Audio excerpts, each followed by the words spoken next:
Hello friends, मेरा नाम doctor Atul Jain है। मैं एक सीनियर कंसल्टेंट यूरोलॉजिस्ट हूँ। आज हम स्ट्रक्चर यूरेथ्रा के बारे में बात करेंगे। स्ट्रक्चर यूरेथ्रा का मतलब होता है कि यूरिन के पैसेज में नैरोइंग, इसको हम स्ट्रक्चर यूरेथ्रा बोलते हैं। अगर यूरिन के पैसेज में नैरोइंग होती है तो मेन जो सिम्टम होता है वो यूरिन के फ्लो का कम होना होता है। उसके अलावा कभी कभी सुपर एडिड इन्फेक्शन की वजह से यूरिन पास करने में जलन का होना, यूरिन का बार बार आना या यूरिन का बंद हो जाना, ये भी दूसरे सिम्टम्स होते हैं। स्ट्रक्चर यूरेथ्रा के बनने के कई कारण होते हैं। इन सब में सबसे कॉमन जो कारण होता है वो होता है इन्फेक्शन। अगर यूरेथ्राइटिस या यूटीआई हुआ है तो उससे यूरेथ्रल स्ट्रक्चर बनने के चांस होते हैं।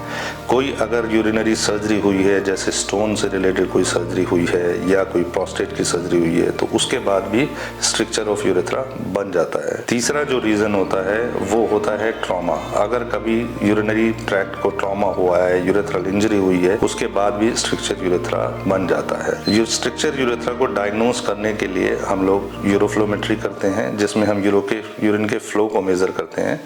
और जो डायग्नोस्टिक टेस्ट होता है वो होता है RGU-MCUG, यानी कि यूरेथ्रोग्राम। ये एक कॉन्ट्रास्ट एक्सरे होता है जिससे हमें एग्जैक्ट लोकेशन ऑफ स्ट्रक्चर पता लगती है और उसकी लेंथ के बारे में इंफॉर्मेशन मिलती है। उसी के बेसिस पे फिर हम अपना ट्रीटमेंट प्लान करते हैं। स्ट्रक्चर यूरेथ्रा के जो ट्रीटमेंट ऑप्शंस हैं, उसमें जो पहला ऑप्शन है वो है laser OIU, that means laser optical internal urethrotomy. इसमें हम एंडोस्कोपिकली सिस्टोस्कोप लेते हैं, उससे हम लेजर से यूरेथ्रा को इंसाइज कर देते हैं और इससे स्ट्रक्चर वाइड हो जाता है। उसके बाद कैथेटराइजेशन किया जाता है और कैथेटर को 3 to 5 डेज रखते हैं। उसके बाद जब हम कैथेटर रिमूव करते हैं तो यूरिन का फ्लो अच्छा हो जाता है। दूसरा जो मेथड होता है स्ट्रक्चर यूरेथ्रा को ट्रीट करने का वो होता है यूरेथ्रोप्लास्टी।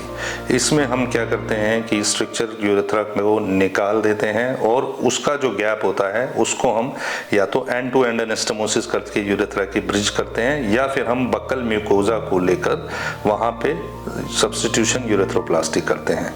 इस सिचुएशन में कैथेटर 2 से 3 हफ्ते रखा जाता है। उसके बाद हम कैथेटर रिमूव कर देते हैं और यूरेथ्रा स्ट्रक्चर की समस्या सॉल्व हो जाती है।